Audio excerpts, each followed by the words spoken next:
This is Nightline. Tonight, late-breaking news. Panic in midtown Manhattan after a gunman opened fire at the Park Avenue office building, home to the NFL and the Blackstone global investment firm. Multiple fatalities, including an off-duty police officer and the gunman himself, who police say died by a self-inflicted gunshot. What we're learning. Plus, nearly 30 years after her tragic death, Princess Diana still inspiring celebrities like Kim Kardashian. Now one super collector. This one is her 36th birthday dress. On the hunt for some of the princess's signature styles. We're on our way to Julian's auction. Will she bid a royal fortune to own a piece of history? And Deion Sanders, the two-time Super Bowl champ turned college football coach's battle with cancer. What he's just revealed. From ABC News headquarters in New York, this is Nightline. Thanks for joining us. Tonight, horror in midtown Manhattan as a gunman opened fire in a busy high-rise office building with a high-powered M4 rifle. Multiple people are confirmed dead, including the gunman. Joining me now is ABC's Will Reeve from the scene. Here on the ground on Park Avenue in the middle of Manhattan, it was a wall of sound and light, helicopters, emergency response of every kind, scared workers and locals and tourists alike, walking out not knowing what to do. What we do know now from a press conference from Mayor Adams tonight, there are 4 innocent people dead, plus the shooter, Shane Tamura, who traveled a long way to be here, ending his own life and the lives of others in that building right there. Juju. Will Reeve, thank you. The NYPD and federal investigators tonight are working to answer a multitude of questions about this horrifying attack, including what motivated the gunman to wield such a conspicuous weapon in broad daylight on the streets of New York City. Tonight, mayhem erupting on the streets of midtown Manhattan. Confirmed shots fired, 345 Park Avenue, big shots fired inside. Around 6:30 tonight, a man seen here in this photo wearing body armor and armed with a high-powered rifle entered the 44-story office building at 345 Park Avenue, headquarters of the NFL and Blackstone Group, an investment firm. The building's security camera footage shows the shooter enter the lobby, turn right, and immediately open fire on an NYPD officer. He then shoots a woman who took cover behind a pillar and proceeds through the lobby, spraying it with gunfire. He makes his way to the elevator bank, where he shoots a security guard who was taking cover. The suspect shot 5 people, killing 4, including a 36-year-old off-duty NYPD officer, Didarel Islam, an immigrant from Bangladesh and a 3.5-year veteran. His wife pregnant with their 3rd child. He embodies what this city is all about. He's a true blue New Yorker, not only in the uniform he wore, but in his spirit and energy of loving this city.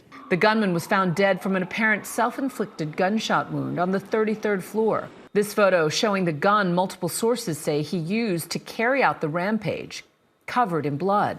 Police identified the shooter as 27-year-old Las Vegas resident Shane Tamura, who drove his black BMW from Nevada to New York. Inside of that vehicle, officers found a rifle case with rounds, a loaded revolver, ammunition, and magazines, a backpack, and medication prescribed to Mr. Tamura. Mr. Tamura has a documented mental health history. His motives are still under investigation, and we are working to understand why he targeted this particular location. As the shooting unfolded, police immediately locking down the neighborhood and conducting a floor-by-floor search of the building. We knew something bad was happening. We heard the choppers, we heard all the sirens. It was crazy. So, and then of course, everyone was on their phones following along. Like, you guys were telling us more than, the media, telling us more than what we were able to find out. So, yeah. Employees told to shelter in place, barricading themselves inside offices with furniture. Workers with hands raised, then released from the building with police escort. Tonight, local law enforcement teaming up with federal officials to continue the investigation. Our city is in mourning for the innocent lives lost. May their memories be a blessing. And joining me now, retired FBI agent and ABC News contributor Brad Garrett. Brad, thanks for joining us. Oh, you're welcome. And as you know, the NYPD commissioner says that the alleged gunman had a documented history of mental illness. What all will investigators be looking for to uncover what might have motivated him? Well, they're going to obviously have to look at the following. Does he have any connection, either directly or indirectly, to some aspect of the building in New York? In other words, the NFL, Blackstone, the list is long. Does he have an imagined connection? Does he have a real connection? Clearly, Juju, something pushed him to drive all the way from Las Vegas to downtown Manhattan to commit this shooting. You mentioned the drive from Vegas to New York, and we understand that law enforcement in Vegas, where the suspect allegedly lived, is now on the case alongside FBI and NYPD. What exactly will authorities be looking for there? Clearly, people know him there. And what do they know about him? How has he changed? Where did he get the weapons? Why does he have the weapons? All of those things will be pulled together through those around him. Apparently he lives, according to the Las Vegas police, in a gated community. So what does that translate into as to who he knows there? Did he have a job, Juju, in Las Vegas? And is that job connected to this building in Manhattan? Again, we'll have to see. But there will be a lot of information probably there, and whatever mental health challenges he might have. So many questions lay ahead. Brad Garrett, thank you as always. You're welcome. Of course, we'll have much more on this shooting on all ABC News platforms throughout the night and on GMA in the morning. When we return, we switch gears on this Monday night to the enduring love for one of the world's most glamorous women, Princess Diana, why some collectors are willing to spend a royal fortune to own a piece of her fashion legacy.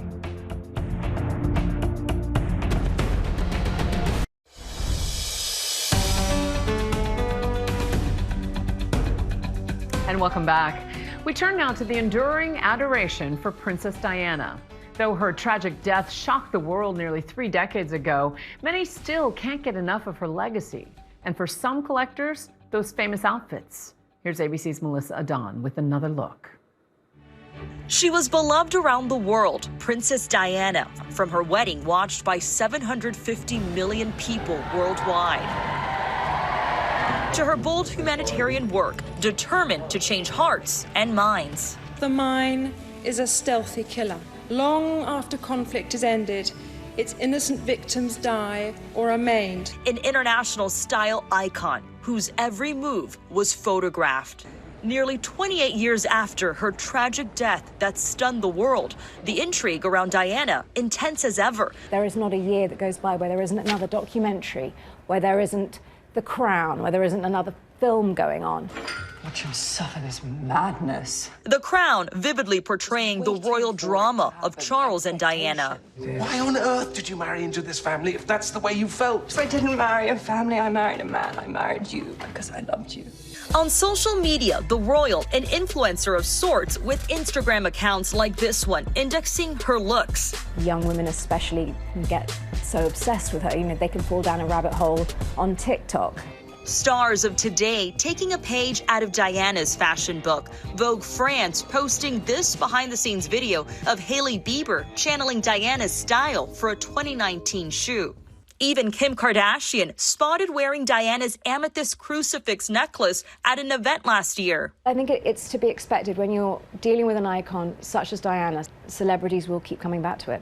Diana lovers are still clamoring for a piece of the people's princess. What is it to you that draws you to her? She had this gift, and it was the touch of her hand. She made gestures towards people in public. She just had that ability to make people feel connected to her. I'm really nervous, obviously, very nervous. Renee Plant is on her way to an auction full of Princess Diana's personal items. Is that lucky number? Her eye is set on one of Diana's iconic looks, a dress known as the caring dress, but acquiring it could cost hundreds of thousands. Renee isn't just any collector. She's a super collector, owning one of the largest private collections of Diana's items in the world. It's just one of those things. And I know I'm destined to do it. This is my life's purpose. I finally figured out at 54, this is my life's purpose. Renee first met Diana when she was 12 years old. The young Princess of Wales was visiting Australia with her husband, then Prince Charles, and baby Prince William.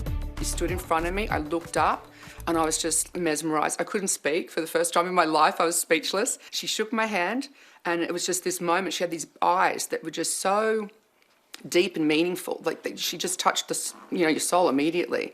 That one encounter had a profound effect on Renee's life. She moved to Los Angeles, got married, had a family, and runs a preschool. But she never forgot Diana. Then in 2015, she bought her first piece of Diana's clothing. It was a burgundy coat, but the reason I was really gravitated towards that was because she's carrying Prince William on her hip, and he's going to become the future King of England. She ended up spending $125,000 on the dress. My husband and I took a loan out against our house. He's a very nice husband. Yeah, we're in this together. Now she owns nearly 2,700 of Diana's personal belongings. And I just felt an immediate passion to preserve as many things as I could. This was a gift from Karl Lagerfeld. I mean, every girl's dream. You can actually see how the oil, that's Diana's thumb. Wow. Renee stores the carefully curated collection in a climate-controlled storage facility and displays them online at the Princess Diana Museum. For some people, when they think of, oh, there's clothing at a museum, it's just clothes. Yeah. What would you explain to them? They're historical artifacts, first of all. I get very picky about, like, when people say, I collect memorabilia. It's not memorabilia at all. Each piece has got such a historic value to it that it's that part of it's really significant, and that's part of the collecting and becoming a museum. Renee is the owner of some of Diana's most revered looks. From her teenage years, Diana Spencer. Yeah, Diana Spencer's in hand sewn. To her glamorous gowns. This one is her 36th birthday dress. To the famous black sheep sweater. It's literally so iconic. When you see this piece, what is it, the symbolism that it represents? She was a rebel. She was a rebel, but she was respectful rebel. Now Renee is hoping to add more from the latest auction of Diana's personal possessions. The sale, called Princess Diana's Style and a Royal Collection, was hosted by Julien's Auctions. This is the largest Princess Diana auction ever. Martin Nolan is the executive director and co-founder. We only knew Diana for 16 years. And you think of all the great that she did. So this is what this auction is. It's a celebration of all the goodness of Diana. It was Diana herself who first decided to auction off her clothes. In 1997, 2 months before she died, she sold 79 of her dresses at Christie's. I'm so proud, and I look forward to the sale. Raising $3 million for the charities she supported. It was actually Prince William's idea. I think she'd been complaining that she didn't know what to do with so many of her dresses. They sort of cooked up the idea that it would be a great idea to give money to charity. Among the dresses she sold, the midnight blue gown she wore when she danced with John Travolta at the White House in 1985. I mean, she's an asset class. She's a blue chip in the world of collectability. Yeah, it's gorgeous. While previewing the auction, Renee becoming emotional when she sees the Caring dress in person. It brings tears to my eyes. I'm going to cry. That's what I thought. It's just such a special piece, and it just represents exactly who Diana was. It's like a caring, giving, loving kind of humanitarian person that she was. It just represents everything that she is. The floral dress, designed by Belleville Sassoon, was one that Diana wore on many occasions, including this visit in 1991 to a home for abandoned children, many of whom were HIV positive in Sao Paulo, Brazil. On display before the sale, this ski suit, instantly recognizable. The ski suit is incredibly important.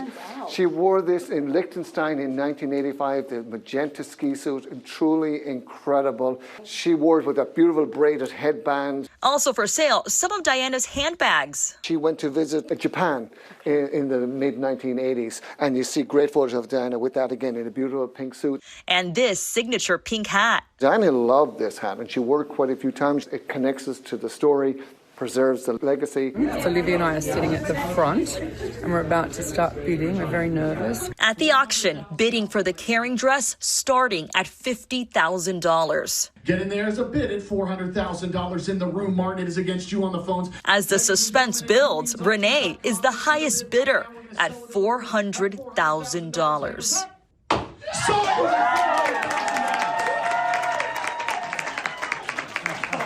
The collector dropping to the floor in excitement. One more piece of Princess Diana's history for Renee to preserve and share.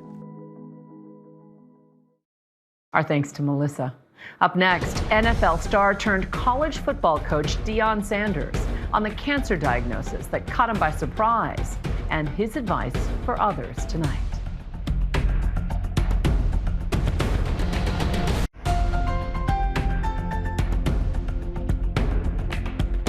And finally tonight, Deion Sanders, emotional, optimistic, and grateful. The NFL great, known for his speed and his on-field ability to turn bad situations around. Today, emotionally revealing his battle with bladder cancer, diagnosed just months ago.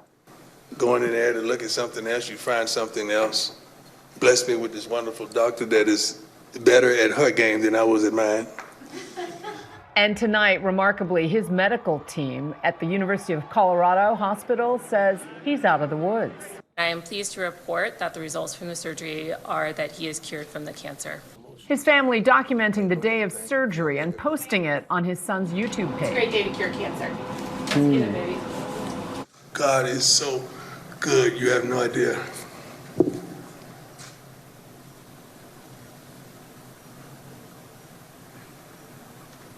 You have no idea. Deion Sanders saying he is on the mend and grateful tonight. He has a message for all.